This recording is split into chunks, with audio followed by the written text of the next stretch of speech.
mais uma vez então.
O palestrante, às vezes ele está com uma linha de raciocínio e aí de repente toca o celular no fundo, ele perde o raciocínio e a gente acaba desconcentrando também. Todo mundo fica olhando, procurando, a pessoa passa a maior vergonha e a gente desconcentra. Então, por favor, coloque no vibra quem não puder desligar totalmente e se precisar, tem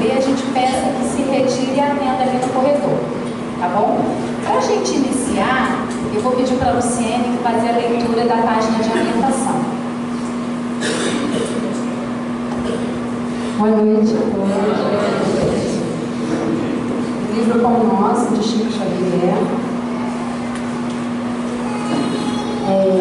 número 107, Piedade. Mas é grande ganho a piedade com o contentamento. Paulo 1 Timóteo 66. Fala-se muito em piedade na terra. Todavia, quando assinalamos referências a semelhante virtude, dificilmente discernimos entre compaixão e humilhação. Ajudo, mas esse homem é um viciado. Atenderei, entretanto, essa mulher é ignorante e má. Penalizo, contudo, esse irmão é ingrato e cruel. Compadeço-me, todavia, trata-se de pessoa imprestável. Tais afirmativas são reiteradas a cada passo por lábios que se afirmam cristãos. Realmente, de maneira geral, só encontramos na terra essa compaixão de voz macia e mãos espinhosas. Deita mel e veneno, balsamiza feridas e dilacera-as, estende os braços e cobra dívidas de reconhecimento, socorre e espanca, ampara e desestimula, oferece boas palavras e lança reptos hostis, sacia a fome dos viajores, dá experiência com pães recheados de fel. A verdadeira piedade, no entanto, é filha legítima do amor. Não perde tempo na identificação do mal, interessa-se excessivamente no bem para descurar-se dele em troca de ninharias, e sabe que um minuto é precioso na economia da vida. O Evangelho não nos fala dessa piedade mentirosa, cheia de ilusões e exigências. Quem revela a energia suficiente para abraçar a vida cristã encontra recursos de auxiliar alegremente, não se prende às teias da crítica destrutiva e sabe semear o bem, fortificar-lhe os germes, cultivar-lhe os rebentos e esperar a frutificação. Diz-nos Paulo que a piedade com contentamento é grande ganho para a alma e, em verdade, não sabemos de outro que nos possa trazer prosperidade ao coração. Agora, vamos cada um acalmando o seu coração, vamos respirar fundo e levar os nossos pensamentos ao Mestre Jesus, a espiritualidade amiga que com tanto amor chegou cedo nessa casa para preparar tudo para nós, para que quando chegássemos aqui encontrássemos um ambiente de paz, um ambiente de harmonia.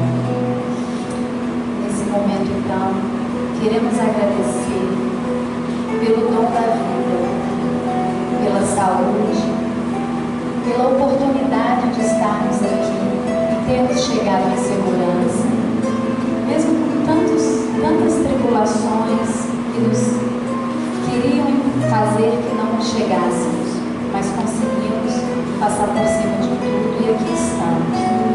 Que possamos tirar proveito de cada segundo aqui nesse ambiente de paz. Que hoje aqui cada um encontre aquilo que está te perturbando, te incomodando, que você possa sanar os seus problemas ou que seja aliviar um pouco as suas dores. Pedimos ao Mestre Jesus e à espiritualidade que ampare o nosso irmão Marcelo, que preparou o seu estudo com tanto carinho, e que possamos tirar muito proveito de tudo que ele nos disser hoje. Fique conosco, Mestre Jesus, hoje, agora e sempre. Assim seja. Então hoje a gente queria convidar o nosso irmão Marcelo Rodrigues. Ele é da obra social Antônio de Aquino, que fica aqui em Rio das Ostras, e ele está trazendo o tema para a gente: quem é o Cristo? Marcelo, você tem 50 minutos para nos deliciar.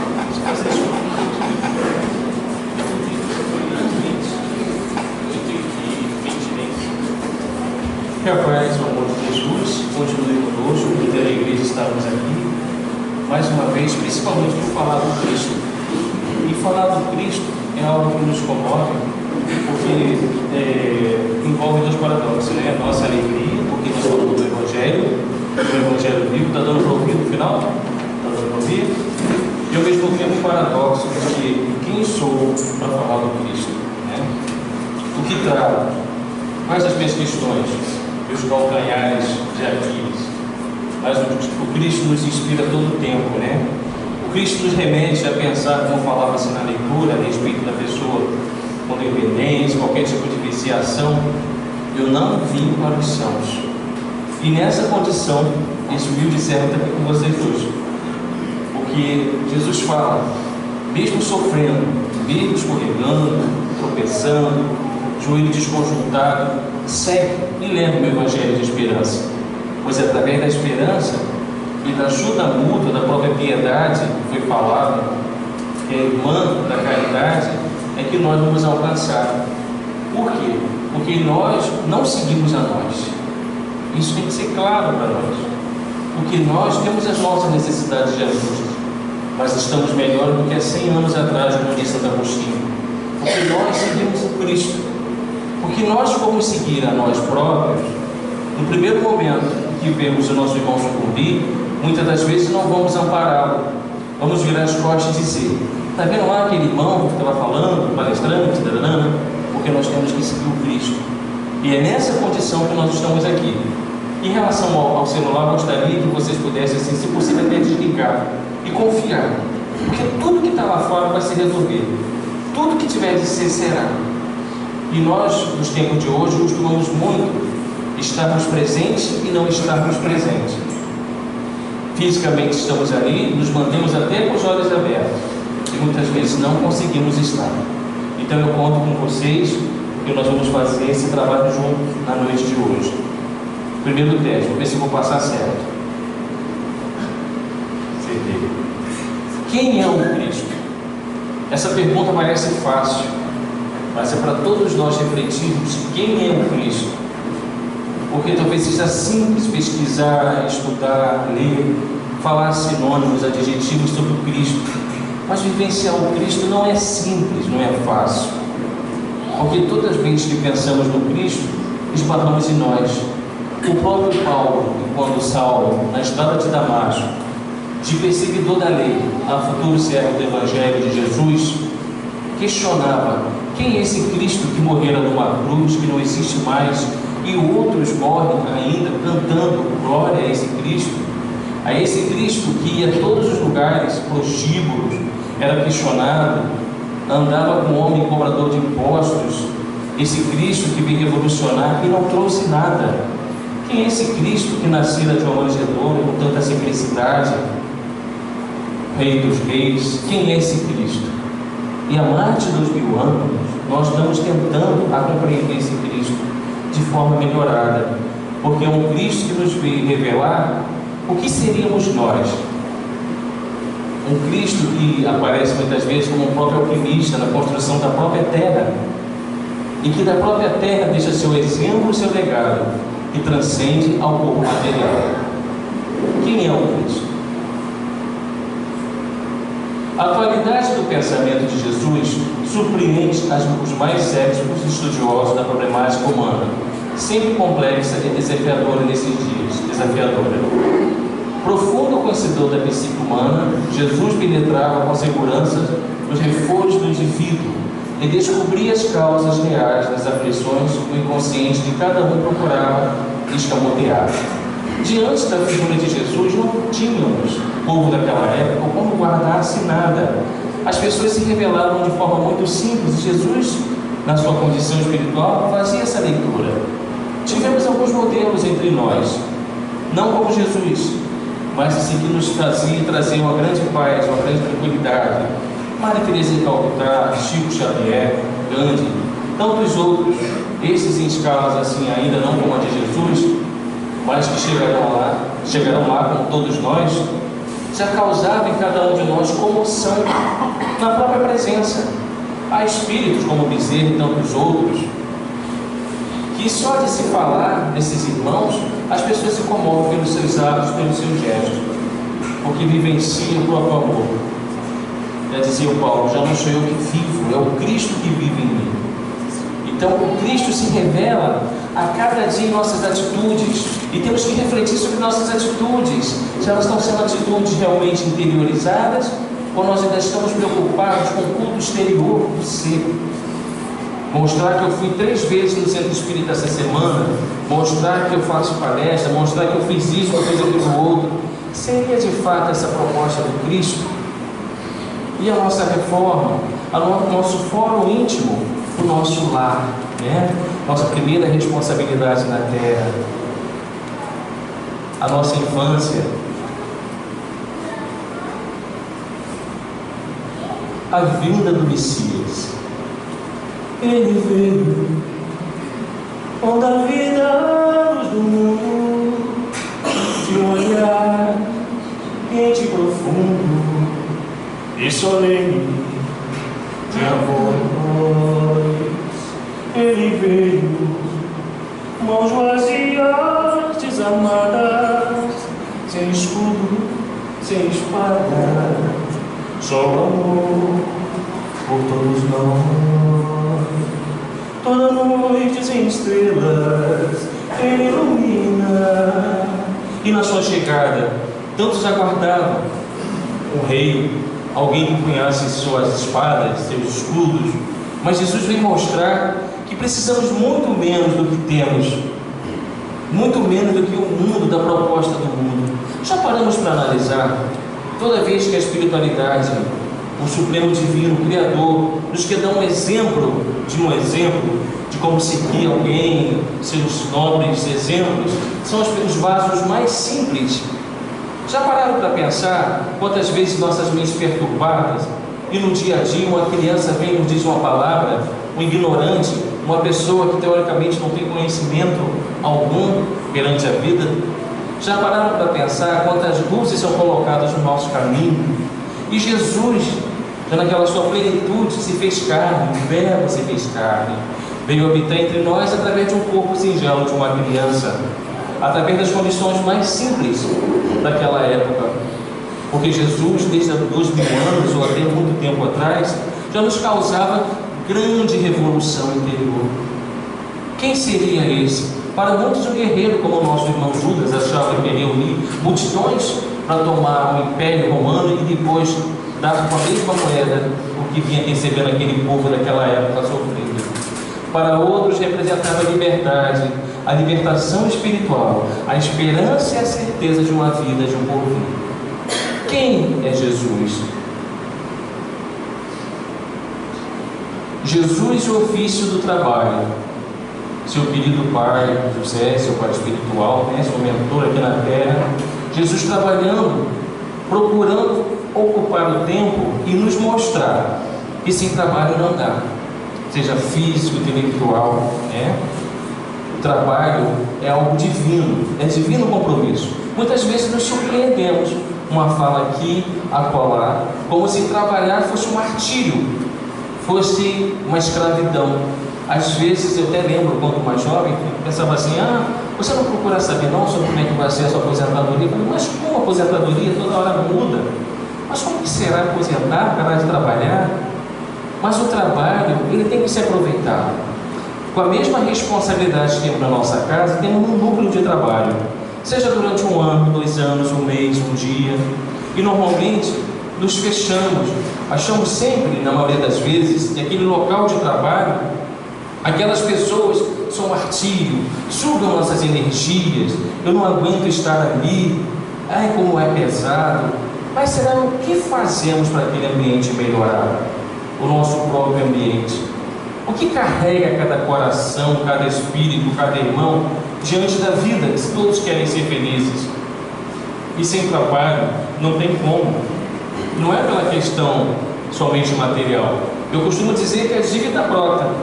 Você pode não saber que você vai ter R$2.000 na sua conta esse mês, mas com certeza as dívidas serão de 3 e 4. Então assim, sempre vai ser essa correria. Mas não é dessa correria que eu me refiro. É da nossa qualificação do nosso tempo pelo trabalho. Quantas vezes eu próprio desperdiço determinados tempos no zap, né? Como a gente fala brincando hoje em dia. E muitas vezes respondemos de forma mecânica, sem nenhum sentimento. Respondemos por responder. E nos desligamos da vida. Então nós temos que meditar o que Jesus quis nos mostrar no trabalho. Jesus poderia ter sido o ofício de médico da época, como Lucas. No entanto, não, o carpinteiro, né? Quando Lucas visita Maria após o desencarne de Jesus, Maria queria ouvir beber daquele evangelho vivo, segundo a mãe do nosso Messias. E Lucas, Maria, na alta conversação, fala: está vendo este banquinho? Foi feito pelo Mestre. Então as coisas simples, as pessoas simples, né? Não precisa de destaque, mas sim o benefício de trabalho. Quanto de nós, na condição de nossos pais, muitas vezes sem grandes instruções, nos ensinaram através do exemplo, a força, a importância do trabalho. Jesus entre os doutores do templo. Naquela época, causou espanto um pequeno rapaz, um jovenzinho, falando com os doutores, trazendo notícias do verdadeiro reino. Começava assim aqueles questionamentos, né? Quem é ele? Deve ser um louco. Ele fala, ele está indo de encontro às leis. O que está acontecendo? Não é possível estar vindo da voz de uma criança. Mas com certeza a semente estava sendo lançada, porque aqueles doutores daquele templo, como nós nos dias de hoje, antes de reencarnarem, sabiam dos seus compromissos diante da vida, dos seus propósitos, até mesmo no consciente ou inconsciente da vida do Messias. Mas aqui nós, no nosso livre-arbítrio, fazemos nossas escolhas. E Jesus, né, entre os doutores do templo, fez a sua preleção de que seria esse reino, como seria o reino divino. Não vim destruir a lei ou os profetas, não os vim destruir, mas cumpri-los. Porquanto em verdade vos digo que o céu e a terra não passarão, sem que tudo que se acha na lei esteja perfeitamente cumprido, enquanto reste um único iota e um único ponto. Mateus 5, 17 e 18. Ou seja, enquanto restarmos algo a ressarcir, a cumprir, a realizar perante a nossa consciência do ser, espírito, centelha divina, universal, a realizar, nós estaremos aqui com compromisso com a nossa terra, com a nossa vida, com o tipo de pensamento que emitimos na psicosfera, as ações. Somos comprometidos com o ato de falar e de agir. Muitas das vezes somos levados pelo embalo das coisas do dia a dia e não nos percebemos como somos conduzidos pela turba sem parar e pensar: seria isto que eu quero? Esta é a proposta do Cristo na nossa vida? Jesus não veio destruir a lei, isto é, a lei de Deus, veio cumpri-la, isto é, desenvolvê-la e dar-lhe verdadeiro sentido e adaptá-la ao grau de adiantamento dos homens. Ou seja, desde o Velho Testamento, muito antes, tudo que foi passado pelos profetas, havia uma necessidade que fosse passado daquela forma, pela questão também moral daqueles homens naquele momento. E quando Jesus veio, já era uma condição melhorada daqueles homens, muitos já teriam condições de absorver, principalmente aqueles homens simples. Por isso é que se nos depara nesta lei o princípio dos deveres para com Deus e para com o próximo, base da sua doutrina. Ou seja, faça a amar a Deus sobre todas as coisas, faça a teu próximo que gostaria que fizesse a vós mesmo. Isso é importante, é profundo. Só que na maioria das vezes esquecemos, né? Depois que paramos para pensar. E muitas vezes depois, exatamente quando vem o sofrimento, através do sofrimento. Tem uma leitura reflexiva aqui muito interessante do livro Alguém Me Tocou, a lição de volta para casa, de José Carlos de Luca.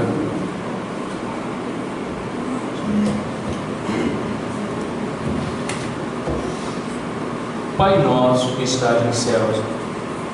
Jesus, Mateus 6,9. É desta maneira que Jesus inicia a única prece que Ele nos deixou, a oração do Pai Nosso.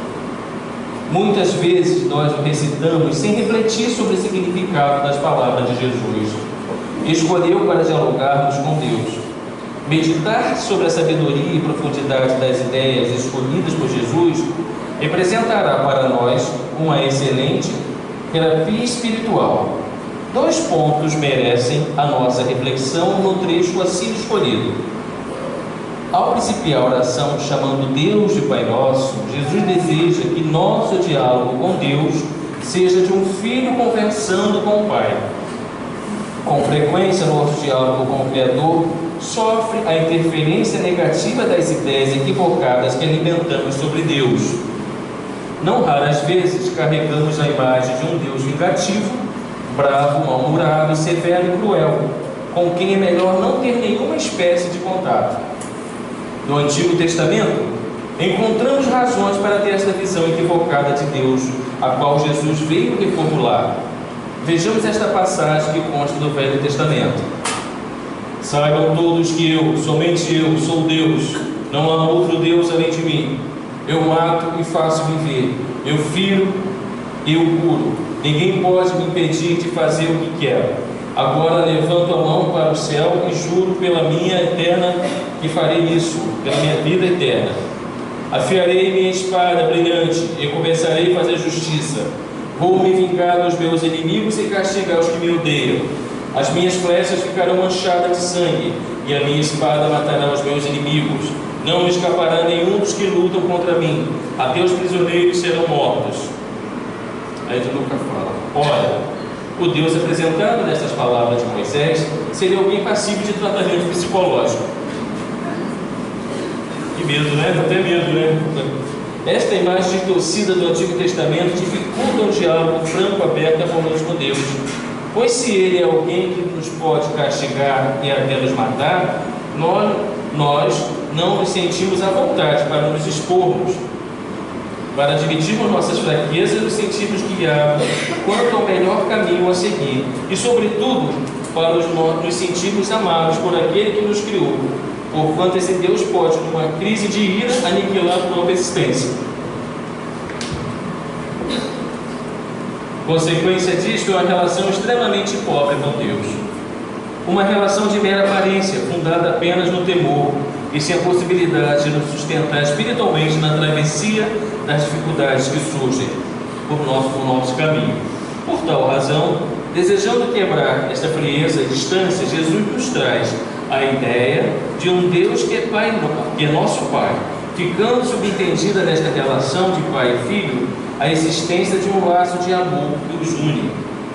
Somente nos sentindo amados é que poderemos abrir o nosso coração a Deus, porque o amor implica a própria aceitação que o pai tem em relação ao filho, pouco importando o tropeço que o filho teve e a condição em que ele hoje se encontra. O sofrimento não é castigo de Deus, é simples consequência de andar distante de suas leis.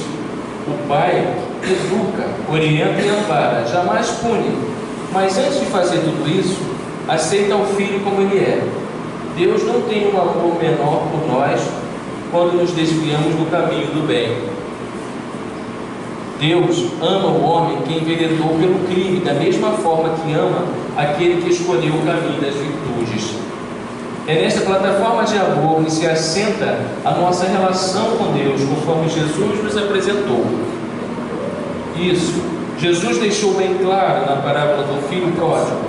Você talvez se recorde que nesta história, Cristo se refere a um filho que abandona a casa do pai e vai viver pelo mundo desregradamente, gastando todo o dinheiro que seu pai lhe havia dado.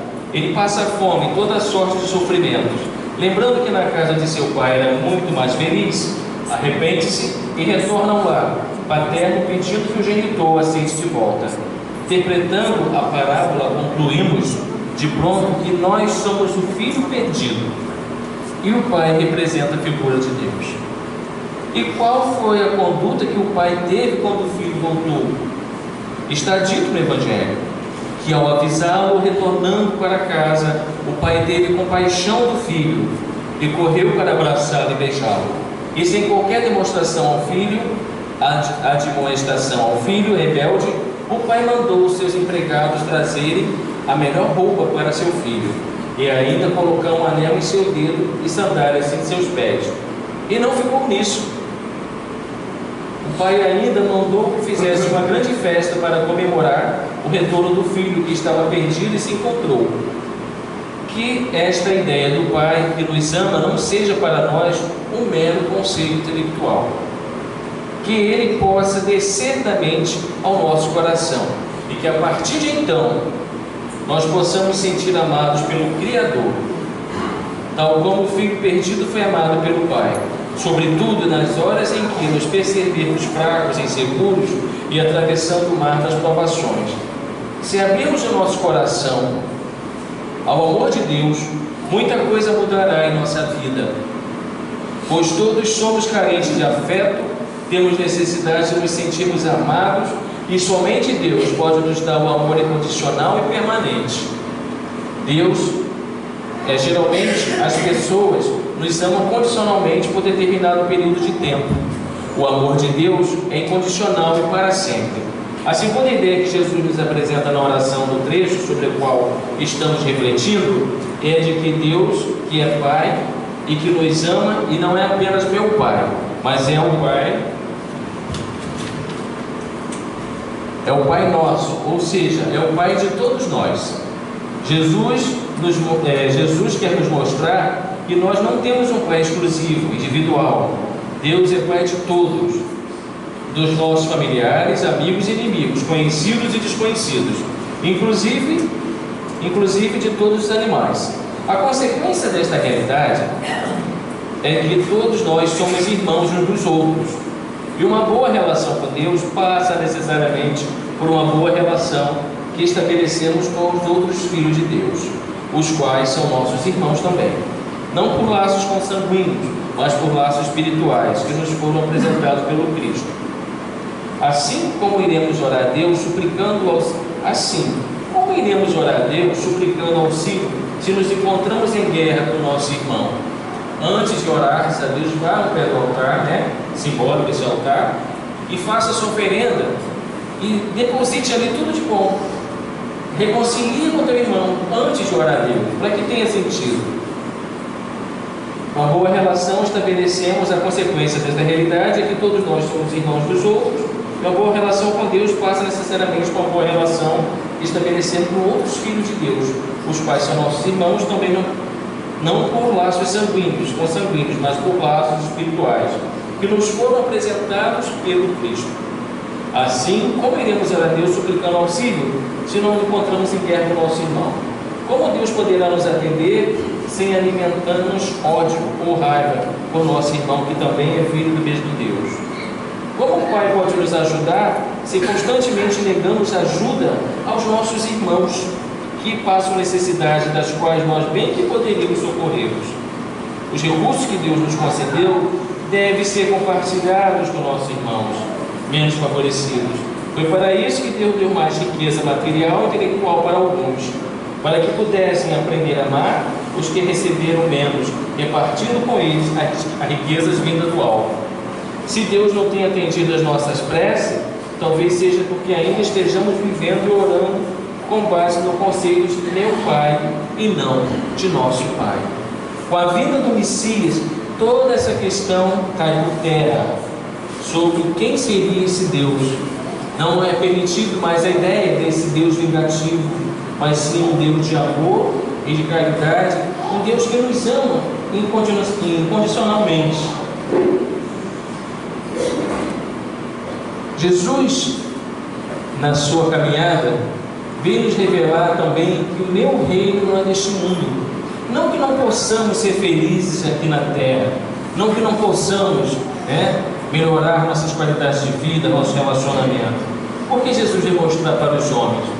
Porque os homens, principalmente naquela época, muito agarrados a posses materiais, agora não da mesma forma, porque senão estaríamos contradizendo a evolução, aqueles homens, e Jesus vem revelar um outro reino, o que não se esperava. Como assim? Como que seu reino não é deste mundo? Mas Jesus relata a vida futura, e isso nos faz despertarmos para uma realidade que também é nossa.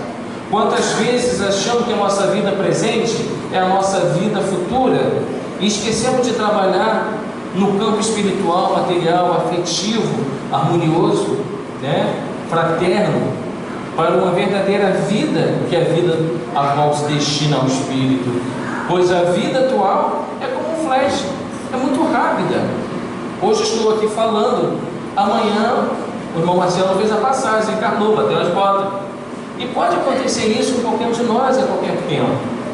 Mas como vamos estar se não sabemos precisamente esse momento da passagem? Será que vamos estar com o coração pesado?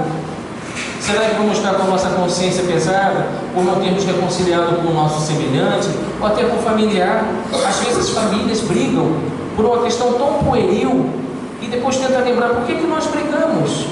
Ah, foi por causa de... Não, é porque falou do meu filho que eu não sei educar. Não, é porque do brinquedo do outro. E não aprendemos com as crianças. Passa-se muito rápido e perdemos a oportunidade de terminar esses desafetos, a oportunidade de estarmos na esquina com aquele adversário e reconciliar. E a vida futura? O que fazemos para a nossa vida futura? Ah, mas eu vou no centro espírita tantas vezes, eu vou na igreja evangélica tantas vezes, eu vou na igreja e faço tantas missas, eu vou no terreiro tantas vezes, mas vezes, né? E a qualidade que nós estamos fazendo? Por que nós estamos fazendo? Qual é o nosso objetivo de fato? E Jesus veio nos revelar sobre o reino.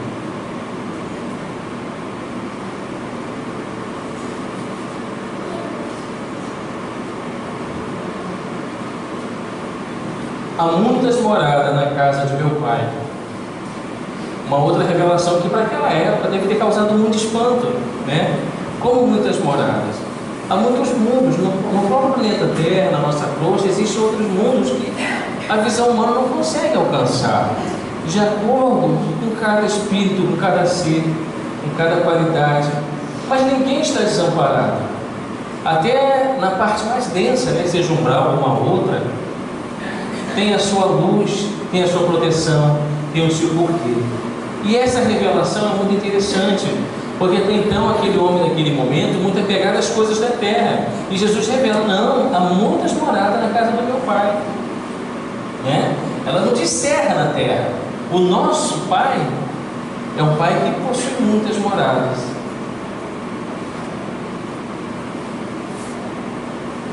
E também nos revela que ninguém poderá ver o reino de Deus se não nascer de novo. E nem podemos ficar surpresos, mas mestre, como assim? Vós sois doutor em Israel, né? Não sabeis dessas coisas? Por que Jesus revelava, né? A pluralidade das existências.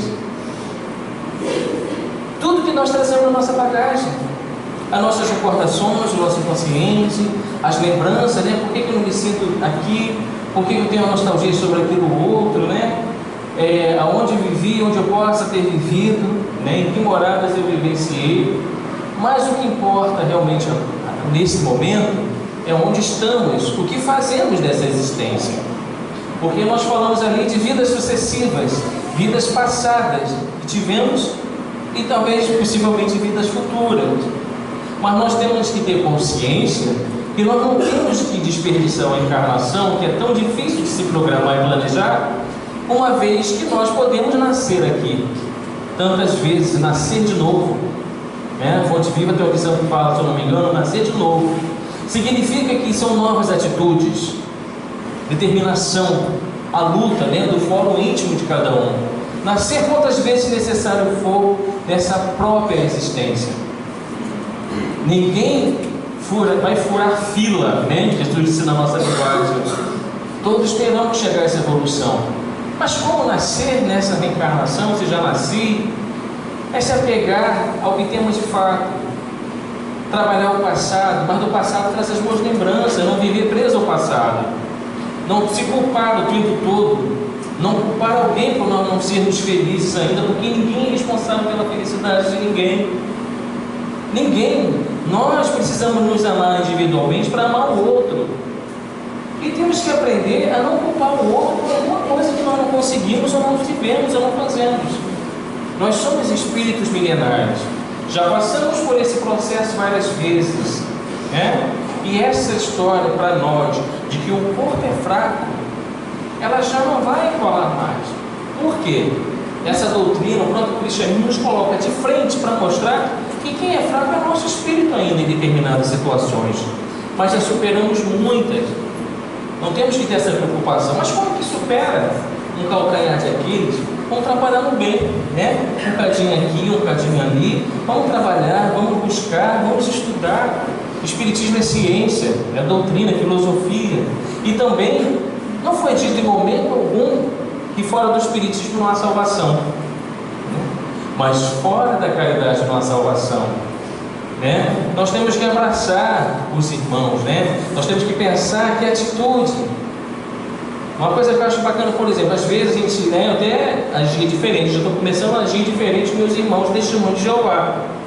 Eu fico pensando, gente, eu poderia estar dormindo mais, e eles vêm aqui na minha casa, não me conhecem, querem falar um pouquinho de Deus. Por que eu vou me esconder, vou falar alguma coisa assim, eu de cara, eu sou espírita, não sei o quê? Não, vamos conversar. Então, assim, é legal você estar ouvindo o outro, porque Jesus não fundou religião alguma. Nós adotamos o espiritismo, codificado por Kardec, nossa revelação. Mas nós somos irmãos, né? O Pai é nosso, de todos. Não é nosso, dos espíritas, do católico, do evangélico, protestante e por aí vai. Evangélico protestante que não é isso. Bem-aventurados os aflitos, causas atuais anteriores das aflições. Muitas vezes nós já trazemos a causa anterior de nossas aflições, de nossos sofrimentos, que não são poucas, né? Como nós regredimos a lei. Noutras vezes, na própria existência, a gente começa a carregar as outras, carregamos pesos que não são nossos. Muitas vezes criamos situação de peso para as outras pessoas. Nós precisamos olhar para dentro de nós, né? Ouvir a voz interior. Às vezes falamos, ouvimos, mas não escutamos. Falamos por falar, mas não paramos para meditar sobre o que falamos e o que semeamos. Porque todos nós podemos ser esse missionário do Cristo, né? Independente da nossa tarefa, de semear o bem, de praticar a boa nova. Hoje nós vemos muitas vezes uma educação um pouco tanto congelada, sem criticar, que não podemos nem falar em Deus, mas em contrapartida fala-se tantas outras coisas com a criança que podemos, né, influenciar, falsear o seu caráter através da educação. Mas Deus é a essência divina. Para falar de Deus, eu preciso falar a palavra de Deus? Jeová? Precisa, gente? Não precisa, né? Para falar de Jesus, precisa falar de Jesus? Não precisa. São os nossos atos diários, são a nossa alimentação, do que vamos nos alimentar.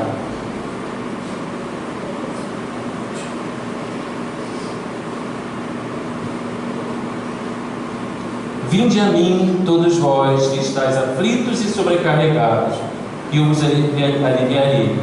Tomai sobre vós o meu jugo, e aprendei comigo, que sou brando e humilde de coração, e achareis repouso para vossas almas, pois é suave meu jugo e leve meu fardo. Mateus 11, 28 a 30. Jesus, com essas palavras, quis mostrar para nós que nós estamos condicionados à lei de caridade, à lei de justiça e caridade. Justiça, o que nós vamos fazer na nossa vida, do nosso semelhante, e vamos ser condicionados dessa lei. E caridade, porque fora da caridade não há salvação. Então, aqueles que estão cansados, que se sentem dessa forma, ir até Jesus, buscar Jesus na sua essência. No atual estágio da psicologia profunda, um estudo da personalidade de Jesus não se torna conclusivo, por ausência de agudeza, recursos técnicos e profundidade de entendimento de sua respeitável doutrina, e vem abrindo expressivos espaços em torno da compreensão da criatura humana. O homem de Nazaré transcende as dimensões da análise convencional, pelo menos no espelho do pensamento, que se deriva das belas, mas não concluídas,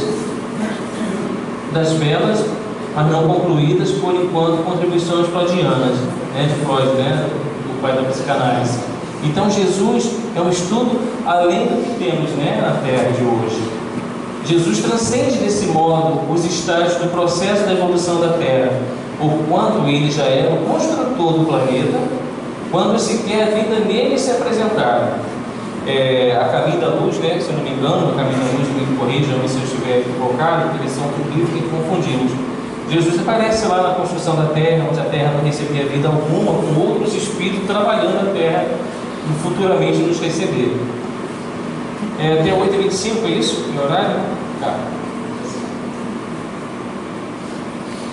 E um dos sermões mais lindos que Jesus fez, nós vamos correr de forma mais rápida, foi o Sermão das Montanhas, das Bem-aventuranças, onde nos prometeu a esperança de um mundo melhor. Bem-aventurados os pobres de espírito, porque deles é o reino dos céus. Jesus disse que bem-aventurados os que choram, porque eles serão consolados. Bem-aventurados os mansos, porque eles herdarão a terra. Bem-aventurados que têm fome e sede de justiça, porque eles serão fartos. Bem-aventurados os misericordiosos, porque eles alcançarão a misericórdia. Bem-aventurados os puros de coração, porque eles verão a Deus. Bem-aventurados os pacificadores, porque eles serão chamados filhos de Deus. Bem-aventurados que sofrem perseguição por causa da justiça, porque deles é o reino dos céus. Bem-aventurados sois vós, quando vos injuriarem, perseguirem e mentindo falarem todo mal contra vós por minha causa. Exultai e alegrai-vos, porque é grande o vosso galardão nos céus, a sua recompensa, né? Porque assim perseguiram os profetas que vieram antes de vós. Vós sois o sal da terra. E se o sal tornar insípido, sem gosto e soso, como que se há de salgar? Para nada mais presta, senão para lançar fora e ser pisado pelos homens. Esses são exatamente a diferença que cada um de nós podemos fazer diante desse Evangelho. Vós sois a luz do mundo. Não se pode esconder uma cidade edificada sobre o monte, nem se acende a candeia e se coloca debaixo do alqueire, mas o velador, e dá luz a todo que está na casa. Todo bom conhecimento ele tem que ser repassado.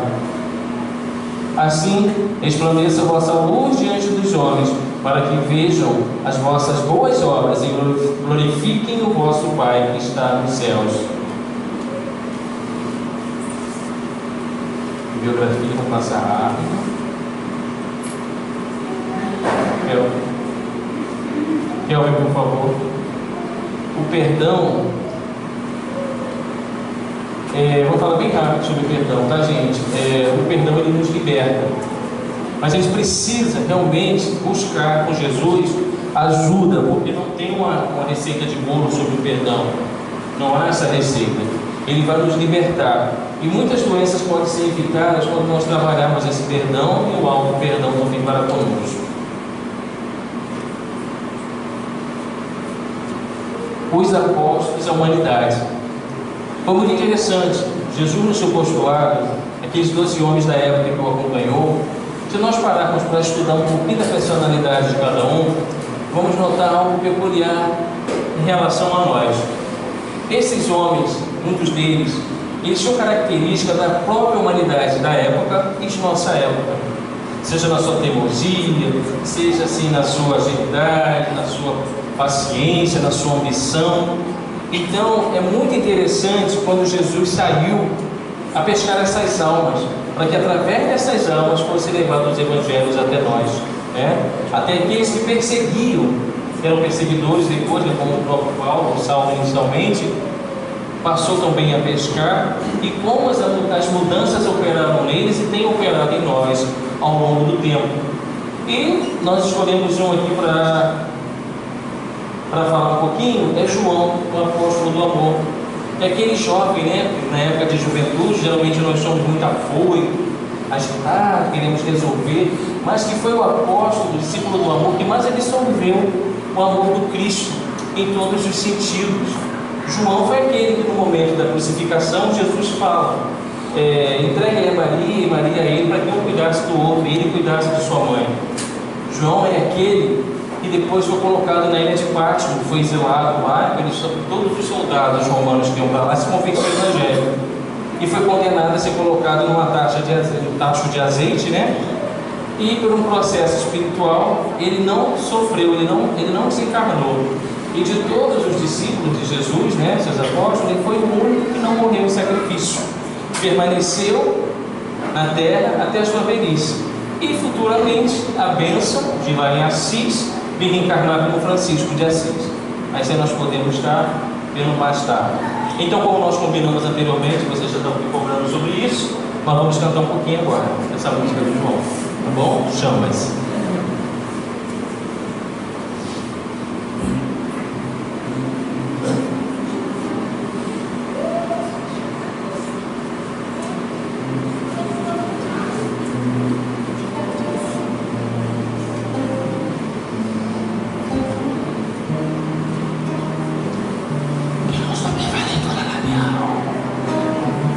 Vamos cantar.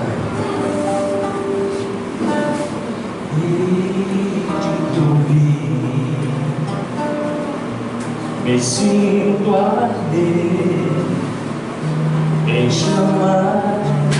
chama, sou teu pescador. E tuas rurais, branduras na voz, um sol de ternura, rompendo o tabu. Deixei meu Pai, meu mar, meu cais, e busquei um lugar junto a ti.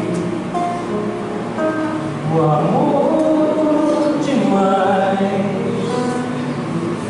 me fez capaz de curar em teu nome.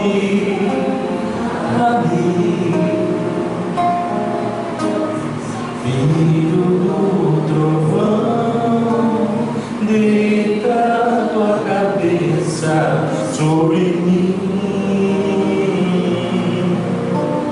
Mãe Maria, eis teu filho ao lado da cruz. Não apenas João, o trovão apacentado,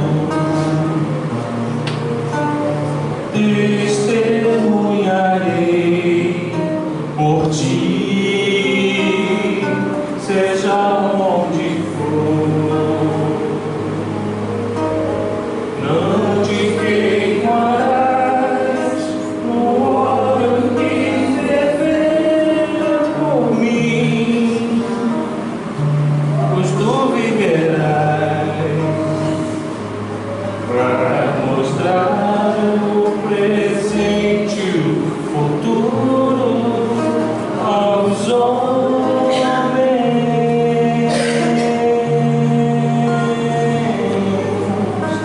Chamas e chamas, chamas e chamas,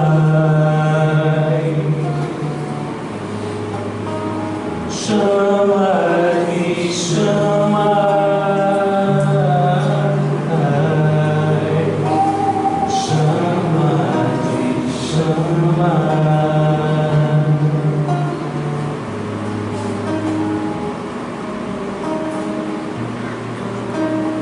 Mas nem toda a terra poderá conter, nem todos os livros que se puder escrever.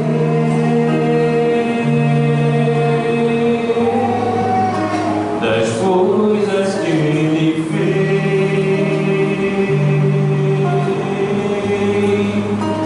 Chamas e chamas, chamas me chamas, chamas me chamas.